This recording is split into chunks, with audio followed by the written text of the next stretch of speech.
لا اکراہ فی الدین کی وضاحت فرمائیں۔ لا اکراہ فی الدین سے مراد یہ ہے کہ کسی بھی شخص کو زبردستی مسلمان نہیں کیا جائے گا، نہ کیا گیا ہے۔ البتہ مسلمان کو پھر اسلام پر عمل کرنے پر مجبور کیا جائے گا۔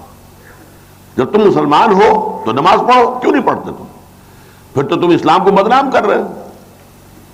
تم مسلمان ہو، روزہ رکھو، یا نہیں رکھا ہے کم سے کم یہ کہ ہمارے آ کے سڑک پہ تم نہیں کچھ کھا سکتے ہو، باہر نہیں کھا سکتے۔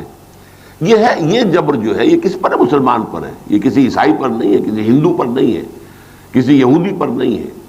کسی کو بھی فرد کو جو ہے زبردستی مسلمان نہیں بنایا جائے گا۔ البتہ نظام جو ہے حکومت کا، وہ اگر مسلمانوں کے اندر طاقت ہو تو وہ غیر اسلامی نظام باقی نہیں رہنے دیں گے۔ Individually you can remain a Hindu, a Muslim, a Sikh, a Parsi, عیسائی، واٹ ایور یو لائک، لیکن سسٹم اللہ کا ہوگا، دین اللہ کا غالب ہوگا۔